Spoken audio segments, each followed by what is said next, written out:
지난 주일에는 우리 생각 예수님의 마음이라고 하는 제목으로 말씀을 드렸습니다. 우리의 생각 예수님의 마음, 불행이라는 우리의 생각, 그러나 예수님께서는 그 또한 하나님의 영광을 위한 것이다 알려주십니다. 너무 늦는다라고 하는 우리의 생각, 그러나 예수님께서는 그 또한 우리를 위함이다 말씀하십니다. 죽음은 모든 것의 끝이다라는 우리의 생각, 예수님께서는 죽음은 끝이 아니라 또 다른 시작이다라고 알려주십니다. 나도 모르는 사이에 이 세상에 물들어 있는 우리의 마음과 우리의 생각을 떨쳐버리고 예수님의 마음, 예수님의 생각을 품고 살아가자라고 하는 내용의 말씀을 드렸습니다. 오늘은 오직 예수, 오직 믿음이라고 하는 제목으로 함께 읽은 말씀을 나누도록 하겠습니다. 요한복음 11장 1절에 보시게 되면 베다니라고 하는 장소가 나옵니다. 예수님께서 바로 그 베다니라고 하는 마을에 들어가십니다.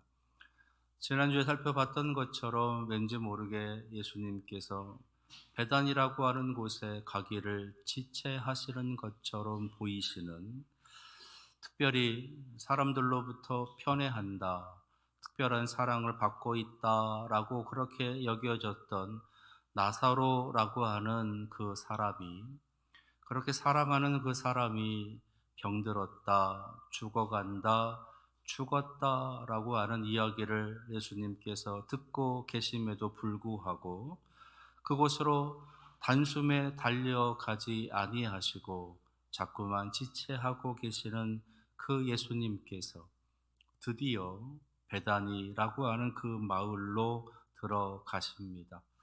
그리고 나사로의 집으로, 그리고 나사로가 묻혀 있는 곳으로 이제 가시는 모습이 오늘 함께 읽은 말씀 속에 등장하고 있는 거지요. 여기서 베다니라고 하는 그 마을, 그 이름의 뜻을 좀 우리가 생각해 봐야 되겠는데, 베다니라고 하는 이 마을 지명의 이름의 뜻은 괴로움의 집, 괴로움의 장소라고 하는 뜻을 가지고 있습니다. 그리고 그곳에 살고 있었던 이 나사로라고 하는 이 사람의 이름은 하나님의 위로라고 하는 뜻을 가지고 있습니다. 괴로움의 집, 괴로움의 장소인 베다니에 하나님의 위로라는 뜻의 나사로가 살고 있었다라고 하는 것. 여기서 우리는 나사로가 그 마을에서 어떤 일을 하고 어떤 모습으로 살았어야 되는지를 짐작할 수 있는 거지요. 괴로움이 많은 곳에서, 괴로움이 많은 세상에서 하나님의 위로하심으로 하나님 주시는 그 위로를 드러내면서 살아가는 것이 나사로의 삶의 모습이었어야 된다. 그런 모습으로 살아갔었을 것이다 라고 생각할 수 있다는 겁니다. 그런데 그 나사로가 병들었다. 심지어 나사로가 죽었다. 그것은 하나님의 위로하심이 병들었다, 하나님의 위로하심이 죽었다라고 하는 그런 뜻으로 생각할 수도 있겠다라는 겁니다. 그렇다면 베다니에 살고 있는 나사로가 죽었다라고 하는 것이 단순히 어느 한 동네에 살고 있었던 한 청년이 죽었다라고 하는 것으로만 생각할 수 없다라는 거지요. 그런데 바로 그곳에 예수님께서 오셨다는 것, 그리고 그 나사로에게 예수님께서 찾아가셨다라고 하는 것, 우리는 그것을 성탄을 기다리고 성탄을 준비하는 이 대림절 기간에 함께 맞이하게 되는 말씀이다라는 겁니다. 베다니에 살고 있는 나사로, 말씀드렸던 것처럼 베다니는 단순히 그저 한 동네 이름으로서의 베다니가 아니라 죄악에 물든 채, 오염된 채 그렇게 살아가고 있는 괴로운 세상의 모습을 의미합니다. 그리고 거기에 살고 있는 이 나사로라고 하는 그 사람은 하나님의 위로하심, 하나님의 은혜 베푸심에 대해서 그것을 드러내고 그 사랑을 전하고 그 위로를 드러내야 될 성도를 의미하는 것이지요. 그런데 그 나사로가 병들었다, 나사로가 죽었다라고 하는 겁니다. 그가 살고 있었던 베다니라고 하는 곳에서 그가 병들었고 그가 죽었다라고 하는 것. 베다니는 어떤 곳인가? 괴로움의 곳, 괴로움의 집, 괴로움의 장소라고 하는 뜻을 갖고 있는 그 베다니는 어떠한 곳이었는가? 먼저는 질병이 있는 곳이었다라는 겁니다. 질병이 있는 곳, 아픔이 있는 곳. 여기서 질병, 여기서의 아픔이라고 하는 것은 육신의 질병뿐만 아니라 그 마음의 질병, 생각의 질병, 영혼의 질병에 이르기까지 총체적인 전 인간적인 그런 모든 질병을 대변하고 있는 모습인 거지요. 그것이 그 베다니에 있었다라고 하는 것. 그것은 이 세상에 있는 우리들의 육신의 질병으로 인한 마음의 질병, 생각의 질병, 영혼의 이 질병으로 인한 괴로움을 당하고 있는 고통 가운데 살아가고 있는 우리들의 모습을 대변하는 것이기도 하다는 겁니다. 또 하나 베다니는 어떠한 곳이냐? 그곳에 이제 죽음이 찾아왔다는 거예요. 나사로가 죽었다라고 하는 것. 그 죽음으로 인해서 사람들은 그 죽음을 바라보면서 많은 불안과 두려움, 원망과 저주 등등의 모습들을 드러내면서 살고 있었다라는 것을 보여주는 것이지요. 죽음이라고 하는 것을 생각할 때 우리들의 마음에는 불안과 두려움, 그리고 원치 않는 죽음, 생각지도 못했던 그 죽음을 맞이하면서 또 다른 누군가를 원망하고 또 다른 누군가를 향한 저주를 하고 있는 그러한 모습들. 그것이 단순히 베다니에서만 있었던 모습이 아니라 우리가 살아가고 있는 우리들의 이 세상 속에도 나타나는 모습이었다라는 것입니다. 또 하나 베다니는 어떠한 곳이었느냐? 질병과 죽음이라고 하는 이러한 모습들로 인해서 그들의 눈에서 눈물을 흘리게 되는, 그들의 마음에 슬픔이 임하게 되는, 그것으로 인해서 깊은 절망감에 빠지기도 하게 되는 그러한 곳이 바로 이 베단이었다라는 것이에요. 33절의 말씀을 보시면 나사로가 죽었다라고 하는 것을 이제 그의 가족들이 보고 울었다고 기록하고 있고, 그를 위로하기 위해서 왔었던 다른 유대인들도 울었다라는 겁니다. 심지어 35절 말씀에서는요, 예수님께서도 우셨다라고 기록하고 있다는 거지요. 눈물이 있는 곳, 슬픔이 있는 곳, 절망이 있는 곳, 그곳이 바로 베다니였다라는 겁니다. 이 모습은 베다니라고 하는 어떤 그 시대에 그곳에만 있었던 모습이 아니라 지금 우리들이 살아가고 있는 이 세상의 모습이기도 하다는 거지요. 슬픔이 있고 절망이 있고 눈물이 있는 곳, 그곳이 바로 지금 우리가 살고 있는 이 곳이다라는 것, 이 세상의 모습이다라고 하는 것을 이제 알려주시는 겁니다. 그 베다니에 살고 있었던 나사로가 이제 죽어요. 그래서 결국 어디로 들어가게 되느냐? 한 굴 속으로 들어가게 됩니다. 그곳은 무덤이라고 하는 것이지요. 그 무덤은요, 먼저는 육신을 가두는 장소입니다. 가고 싶은 곳에 가고, 하고 싶은 일을 하고, 보고 싶은 사람을 만나면서 기쁨을 나누고 즐거움을 나누고 행복을 나누며 살고 있었던 그 육신이 갇혀지는 곳, 그래서 가고 싶은 곳에 가지 못하고 하고 싶지 않은 일을 해야 하고 보고 싶은 사람을 만나지 못하는, 그래서 불행함을 느끼며 살아가게 되는 곳, 그곳이 바로 이 무덤 속에 있는 나사로의 모습이다라는 겁니다. 이 또한 우리들의 모습이기도 하다는 거지요. 가고 싶은 곳에 가고 하고 싶은 일을 하고 만나고 싶은 사람들, 보고 싶은 사람들을 마음껏 만나면서 행복한 삶을 살아가고는 싶지만 가고 싶지 않은 곳에 가야 하고 하고 싶지 않은 일을 해야 하고 만나고 싶지 않은 사람, 보고 싶지 않은 사람들을 만나야 되는, 그래서 그것으로 인한 마음의 불편함, 더 나아가 불행을 느끼며 살아가게 되는 곳, 그것이 바로 우리가 살고 있는 이 세상의 또 하나의 모습이다라는 것입니다.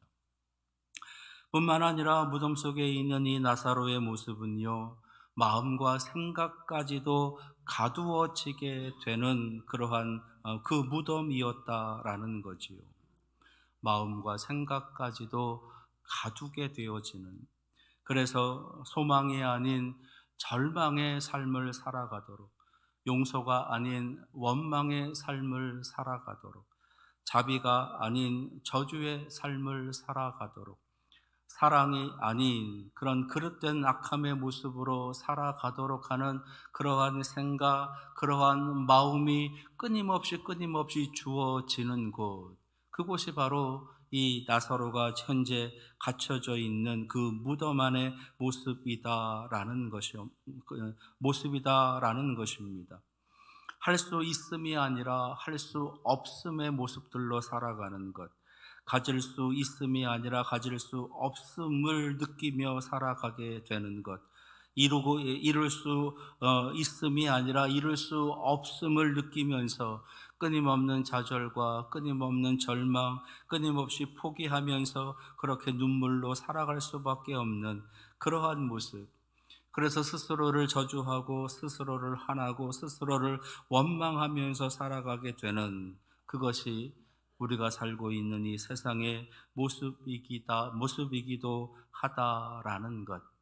그것을 이제 이 무덤 속에 있는 나사로의 모습에서 우리에게 보여주고 계시는 이 세상의 모습들이다라는 겁니다. 베다니에 살고 있었던 나사로, 죽어서 무덤 속에 가두어 있는 이 나사로. 근데 이 베다니에, 그 무덤에 놀라운 일이 일어난다는 겁니다. 오늘 함께 읽은 말씀을 보면 예수님께서 그 베다니에 가십니다. 그러시고 그 무덤까지 찾아가세요. 그러시고는 오늘 말씀에 이제 43절 말씀, 이 말씀을 하시고 큰 소리로 나사로야 나오라 부르시니, 44절에 죽은 자가 수족을 배로 동인 채로 나오는데 그 얼굴은 수건에 쌓였더라. 예수께서 이르시되 풀어놓아 다니게 하라 하시니라. 죽은 지 4일이나 지난 나사로, 이미 그의 육신이 썩어져서 냄새가 많이 나는 그 나사로를 향해서 예수님께서 나사로야 나오라 라고 부르셨다는 겁니다. 지체하셨던 예수님, 한 걸음에 달려오지 않으셨던 그 예수님께서 늦게나마 장사를 다 지낸 후 무덤 속에 있는 그 나사로를 찾아가셨을 때 이런 놀라운 능력이 나타나는, 죽은 자가 다시 살아 걸어 나오게 되는 놀라운 이 일이 이 베다니의 그 무덤에서 일어났다라고 하는 것이에요. 예수님께서는 오늘 말씀 속에서 나는 부활이고 생명이다라고 말씀하시고, 예수님께서 부활이고 생명이신 그 이유를 이 나사로를 이제 살리시는 모습을 통해서 드러내고 계신 거지요. 이 모습이 바로 내가 이 땅에 온 이유이고 내가 이 세상 속에서 펼치고 있는 일이다라고 하는 것을 보여주시는 겁니다. 그래서 예수님께서 부활이신 이유를, 예수님께서 생명이신 이유를 이 나사로의 부활을 통해서, 나사로가 다시 걸어 나오는 그 모습을 통해서 보여주고 계시다라는 거예요. 나사로 스스로 부활한 것이 아니에요. 나사로는 결코 자기 스스로 부활할 수 없는 존재입니다. 그러나 나사로의 부활은 분명한 사건이고 분명한 실체인 거지요. 그것이 가능한 이유는 바로 예수 그리스도께서 그곳에 오셨기 때문이다라는 겁니다. 그래서 나사로는 부활한 것이고, 나사로는 더 나아가서 영원한 생명, 영생을 얻게 되는 놀라운 은혜를 경험하게 되는 것이, 이것이 오늘 말씀 속에서 우리에게 알려주고 계시는, 우리가 오직 예수라고 외칠 수밖에 없는 그 이유를 우리에게 보여주시는 겁니다. 나사로가 부활했다. 죽은 자가 부활했다. 나도 부활한다. 나도 다시 살아난다. 나도 영생을 누릴 수 있다라고 하는 것. 그것이 바로 오직 예수 그리스도께서 우리 가운데 오셨기 때문이다라고 하는 것을 우리에게 알려주시는 거예요. 그러시면서 하나님께서는 한 가지 더 우리에게 이렇게 말씀하시는 겁니다.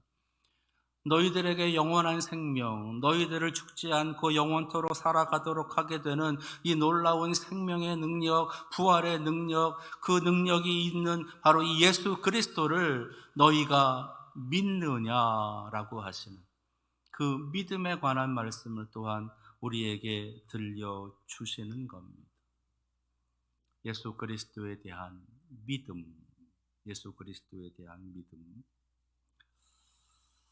2000년 전 이 사건의 현장 속에 있었던 마리아 그리고 마르다, 그것을 지켜보고 있었던 수많은 유대인들, 그들은 나사로가 걸어 나오는 그 모습을 보고 분명히 놀랐을 겁니다. 그리고 더 나아가서 그들은 믿음이 들어갔을 거예요. 45절의 말씀을 보시면 마리아에게서 와서 예수께서 하신 일을 본 많은 유대인이 그를 믿었으나 라고 기록하고 있어요. 많은 사람들이 나사로가 걸어 나오는 모습을 보면서 이 마리아와 마르다뿐만 아니라 그것을 지켜보고 있었던 많은 유대인들이 그것을 믿었다라고 오늘 말씀 속에서 우리에게 알려주고 있습니다. 그렇다면 2000년 전에 있었던 그 사건을 지금 나는, 지금 여러분은 믿고 있느냐라고 하시는 거예요. 그것을 믿고 있느냐. 나사로가 무덤에서 걸어 나온 후, 그리고 예수 그리스도께서 그 무덤에서 걸어 나오신 후, 온 인류 가운데 단 한 사람도 살아난 사람은 없습니다. 아무도 그 부활을, 다시 살아남을 경험하지 못합니다. 그래서일까요? 이 부활에 대한 수많은 의심, 믿음이 있건 믿음이 없건 이 부활에 대한 끊임없는 의심은 계속되어지고 있다는 거죠. 심지어 하나님을 믿는 우리들에게서도 이 부활에 대한 믿음이 자꾸 흔들려 간다라는 것입니다. 부활에 대한, 예수 그리스도에 대한 부활, 나사로의 부활에 대한 그 믿음, 어렴풋이나마 그럴 수 있어 라고 하는 막연한 그러한 믿음이 아니라 더 나아가서 나 또한 부활한다. 나 또한 다시 살아난다. 우리도 다시 살아난다. 우리도 다시 영원한 생명을 가질 수 있다라고 하는 그 믿음이 자꾸 흔들려 간다라는 것이에요. 2000년 전에 있었던 그 사건이 지금 나의 사건이 되지 못하기 때문이기도 합니다. 2000년 전에 벌어졌었던 그 사건은 그때의 일이고 지금 여기서의 일은 일어날 수 없는 일이기에 그것을 믿을 수 없다라고 하는 그런 수많은 의심, 수많은 생각이 우리를 휩싸고 있다라는 거지요. 그런 우리들을 향해서 오늘 하나님께서는 이것을 너희가 믿느냐? 정말 믿을 수 있느냐? 그 사건이 너에게도 일어난다. 그 사건이 너의 가족들에게도 일어난다. 그 사건이 지금 너희들에게도 분명히 일어나는 사건이다라고 하는 것을 정말로 믿느냐라고 하시는 질문을 던지시고 계시는 겁니다. 오늘부터 대림절이 시작됩니다. 성탄절 4주 전부터 예수 그리스도께서 이 땅에 오시는, 예수 그리스도께서 우리 인간으로 이 땅에 오시는 그 예수님을 생각하면서 왜 오시는가? 우리에게 오셔서 하시는 일은 어떤 일을 하셨는가? 예수 그리스도께서 오신 후에 그것의 결과는 우리들에게 어떠한 모습으로 주어지게 되는가 등등에 관한 것들을 묵상하면서 우리들의 믿음을 돌아보는 그러한 기간을 보내는 것입니다.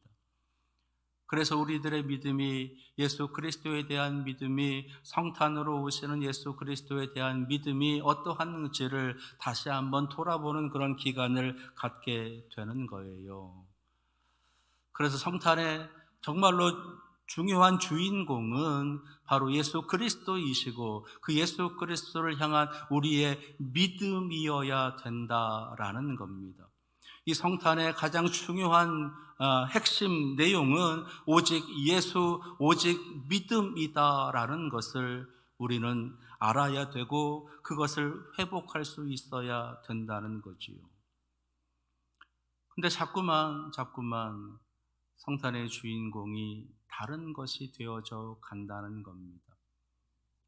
성탄의 주인공은 예수 그리스도이신데 성탄의 주인공은 예수 그리스도를 믿는 그 믿음을 가진 우리들이어야 되는데 그것이 아니라 축제가 주인공이 되고 선물이 주인공이 되고 어떠한 행사가 주인공이 되어지게 되는, 그래서 예수 그리스도는 사라지고 예수 그리스도를 믿는 그 믿음 또한 자꾸만 사라지게 되는 그런 안타까운 시간들을 자꾸만 온 인류가 보내고 있다라는 겁니다.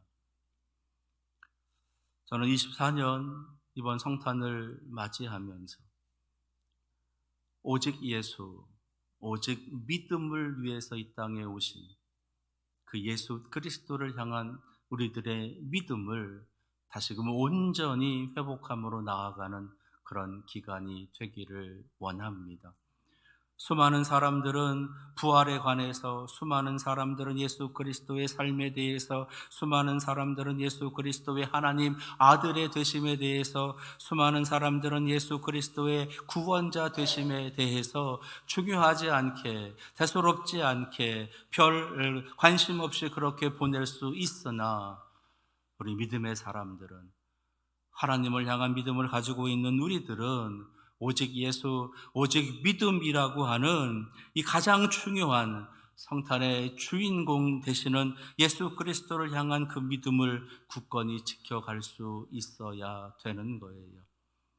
이번 성탄절 여러분들의 믿음이 더욱더 온전하고 담대한 믿음으로 나아가기 위해서 오직 예수, 오직 믿음이라고 하는 것을 기억하며 그 예수 그리스도를 향한 우리의 온전한 믿음을 위해서 예수 그리스도에 대한 그 묵상하는 그런 기간을 통해서 여러분들이 하나님의 거룩한 백성으로 다시 한번 굳건히 세워질 수 있는 복된 기간이 되시기를 축원합니다.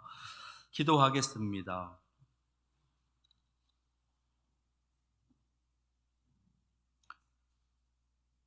온 인류의 구원, 그리고 그들의 죽음에서의 해방, 부활과 생명을 위해서 오신 예수 그리스도,